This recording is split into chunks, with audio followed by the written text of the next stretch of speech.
Essa semana, o Hélio Gaspari, na coluna dele, informou que está em vias de ser lançado um livro cujo título é Capitalismo, a História do Capitalismo na América, do ex-presidente do Fed, do Banco Central americano, Mr. Greenspan.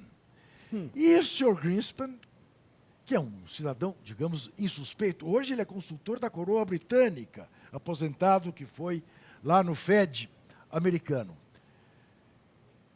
conta que, enquanto no Brasil colônia,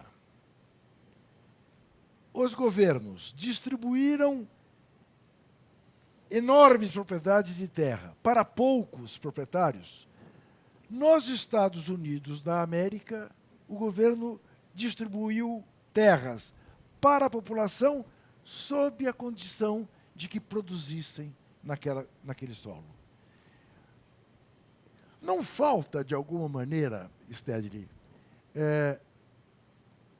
todos nós que olhamos para a reforma agrária com o olhar adequado que a reforma agrária merece, mostrar nesse país que a reforma agrária é, antes de mais nada, uma necessidade do sistema capitalista? É verdade. No passado, a democratização da propriedade da terra foi o sustentáculo do desenvolvimento das forças produtivas.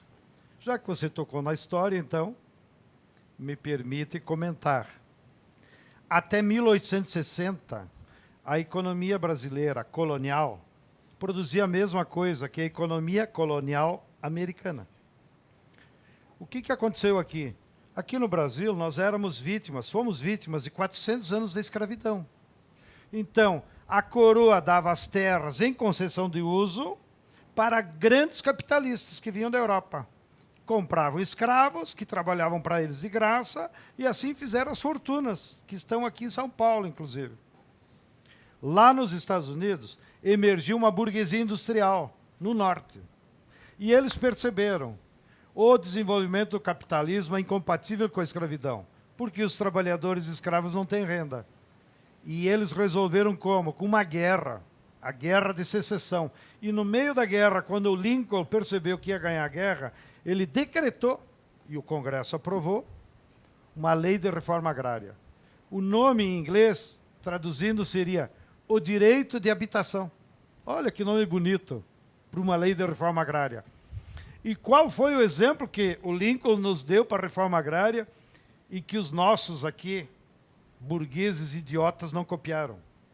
Primeiro, todo cidadão que morasse nos Estados Unidos, todos, independente da origem e de onde morasse, tinha direito a ter 100 acres, que equivale mais ou menos a 67 hectares. Ou seja, Juca, tu quer ir lá trabalhar na terra?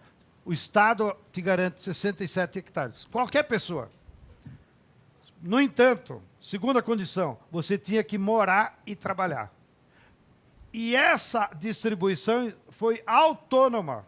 As pessoas iam, por isso que tu vê no filme aquelas caravanas de carroça. As pessoas iam marcando os 100 acres. Eu até acho que os 100 acres era para facilitar a corda medir.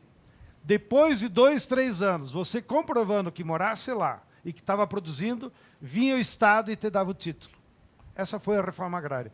Qual foi o efeito disso? É que, ganhada a guerra, acabado com a escravidão e distribuído as terras para todo mundo, eles distribuíram terras para 3 milhões de famílias produtoras. Isso gerou um mercado consumidor para a indústria do norte fantástico. Por isso que daí eles tiveram que encher de linha de trem para levar os tratores, levar as ferramentas, levar o adubo e trazer de volta o gado, o trigo. E os Estados Unidos se transformou ao mesmo tempo uma potência industrial e uma potência agrícola em 30 anos. Até 1860, o Brasil e os Estados Unidos eram o mesmo tamanho da economia. Bom, então tu tem toda a razão. Só que agora nós perdemos já o bonde da história. Né? Ou seja, aqui no Brasil, eles não quiseram fazer um desenvolvimento da indústria baseado no mercado interno.